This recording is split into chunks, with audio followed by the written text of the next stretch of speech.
জিভে জল আনা ড্রাই ফ্রুটে ভরপুর সুস্বাদু রসালো বম্বে করাচি হালুয়া বা কর্নফ্লাওয়ারের হালুয়া একেবারে পারফেক্ট পরিমাপ সমেত আমি আজ করে দেখাবো আপনাদের সামনে বম্বে করাচি হালুয়া। চলুন দেখে নেওয়া যাক আমি কিভাবে এটা বানিয়েছি। আমি এরকম চৌকো মাপের একটা টিফিন কৌটো নিয়ে নিয়েছি। আপনি কিন্তু যে কোনো পাত্রই ব্যবহার করতে পারেন। পাত্রটাকে খুব ভালো করে গাওয়া ঘি এরকমভাবে মাখিয়ে নিয়েছি। আপনি কিন্তু সাদা তেলও মাখিয়ে নিতে পারেন। পরিমাপ সঠিক করবার জন্যে যে কোনো একটা কাপ নিলেই হবে, আর মেজারমেন্ট কাপ থাকলে তো কথাই নেই। তো আমি এই কাপটার 1 কাপ পরিমাণ কর্নফ্লাওয়ারের গুঁড়ো নিয়ে নিয়েছি। ওজনে এটা 100 গ্রাম। একই কাপের আমি নিয়ে নিয়েছি 2.5 কাপ পরিমাণ চিনি। চিনিটা কিন্তু একটু সাদা আর ফ্রেশ নিয়ে নিতে হবে। চিনির পরিমাণটা হচ্ছে 450 গ্রাম। চিনির পরিমাণটা আপনি একটু কমও ব্যবহার করতে পারেন, ডাবল চিনি নিলেও হবে।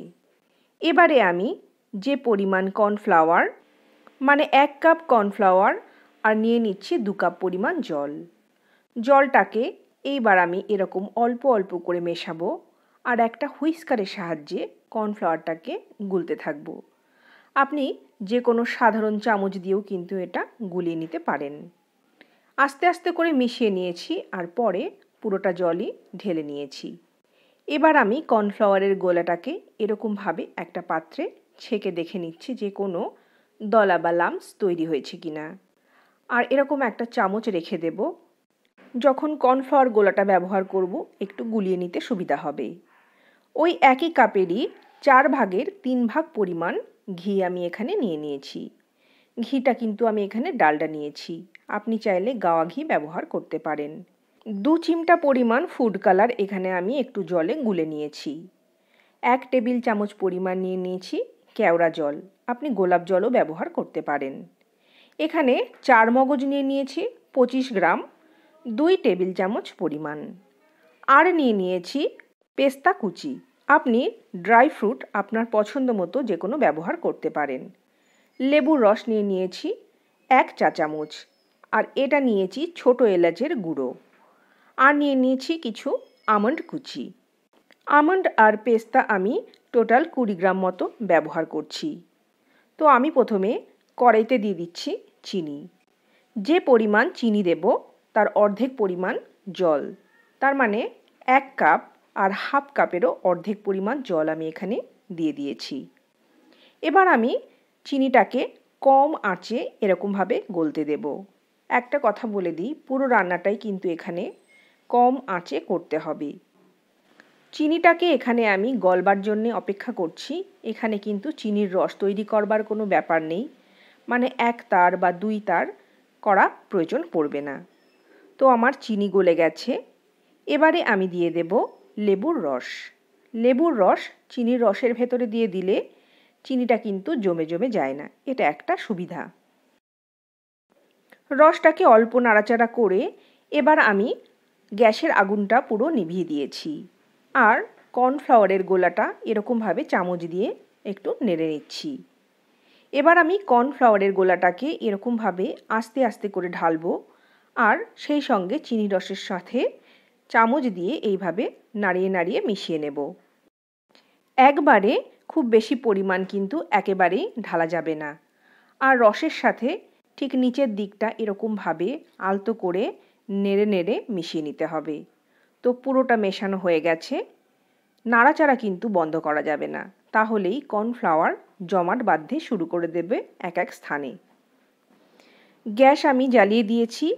লো ফ্লেমে মিনিট 10 জাল দেওয়ার পর কর্নফ্লাওয়ারটা এরকমভাবে অল্প অল্প দলা বাঁধতে শুরু করে দিলে আমি যে ঘি রেখেছিলাম তার 3 ভাগের 1 ভাগ পরিমাণ দিয়ে দিয়েছি। সমস্ত উপকরণ কিন্তু হাতের কাছে রেখে দিতে হবে, কারণ কোনোভাবেই এই নাড়াচাড়া করাটা বন্ধ করা যাবে না। বিশেষ করে কর্নফ্লাওয়ারটা যখন এরকম ঘন হয়ে আসবে, মিনিট 10 এরকমভাবে নাড়াচাড়া করবার পর আমার কাছে যে ঘিটুকু ছিল তার অর্ধেকটা আমি দিয়ে দিয়েছি, আর এরকমভাবে নাড়াচাড়া চলতেই থাকবে।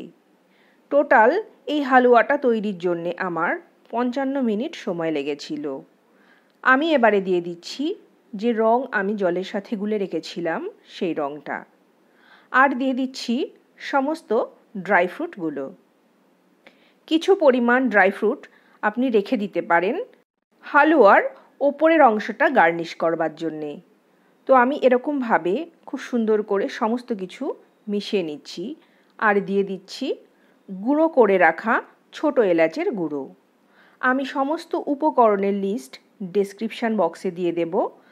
রান্নার সময় অবশ্যই ডেসক্রিপশান বক্সটা একটু ফলো করবেন, তাহলে রান্না করতে সুবিধা হবে। তো যারা এই হালুয়াটা খেয়েছেন তারা তো জানেন এর স্বাদটা কেমন, আর যারা খাননি তাদেরকে বলবো অবশ্যই একবার খেয়ে দেখতে হবে। তো যারা খেয়েছেন এবং খাননি দুজনেই কিন্তু ট্রাই করবেন রেসিপিটা, আর অবশ্যই জানাবেন কেমন হয়েছে আপনাদের হালুয়া।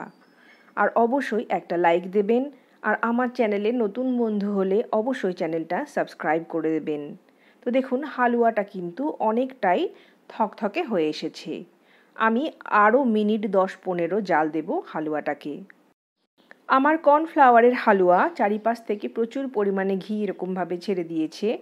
তো আমি এবারে গ্যাসটা বন্ধ করে দিয়ে দিচ্ছি কেওড়া জল। কেওড়া জল দেওয়ার পর খুব ভালো করে মিশিয়ে নিতে হবে। এরকম দেখুন কতটা থকথকে হয়ে গেছে, মেশাতে কিন্তু বেশ একটু সমস্যা হচ্ছে। তাতে কি মিশিয়ে নেওয়া যাবে, কোনোই অসুবিধা হবে না। তো একেবারে রেডি হয়ে গেছে আমার হালুয়া। আমি এরকম একটা চামচে করে কেটে কেটে টিফিন বক্সটার মধ্যে তুলে নিচ্ছি। এই হালুয়াটাকে আমি এরকম অবস্থায় 4 ঘন্টা মতো একটা নর্মাল জায়গাতে, ঠান্ডা জায়গাতে রেখে দেব। কখনোই কিন্তু হালুয়া ফ্রিজে রাখবেন না, তাহলে প্রচণ্ড রাবারের মতো খেতে হয়ে যাবে, স্বাদটাও নষ্ট হয়ে যাবে। তো এইভাবে আমি জমিয়ে নিলেই রেডি হয়ে যাবে আমার কর্নফ্লাওয়ারের হালুয়া বা বম্বে করাচি হালুয়া। হালুয়ার ওপরের দিকটা আমি একটুখানি চামচ দিয়ে এরকমভাবে প্রেস করে করে সমান করে দিচ্ছি, আর হালুয়াটা জমে যাওয়ার পর কেমন হয়েছে সেটা আপনাদের একটু দেখিয়ে দেব। আমি হালুয়াটাকে আগুনের ওপরে বসিয়ে একটু গরম করে নিয়েছি, আর দেখুন কত সহজে হালুয়াটা টিফিন বক্স থেকে উঠে চলে এসেছে। সুন্দর একটা শেপ, আর কত ভালো দেখতে লাগছে। এবার আমি একটা ধারালো ছুরি দিয়ে আলতোভাবে হালুয়াটাকে কেটে নেব। বেশ নরম আর সুন্দর, ওই জন্যে আমি একটু সাবধানে কেটে আপনাদের দেখিয়ে দিচ্ছি। দেখুন কত সুন্দর ফিনিশ হয়ে কেটে গেছে। আর বিশ্বাস করুন এটা খেতে খুবই ভালো। আমি এটা প্রথমবার বানালাম, আর এর আগেও খেয়েছি। তো খুবই ইচ্ছে ছিল একদিন বানানোর, আপনারাও একদিন ট্রাই করুন।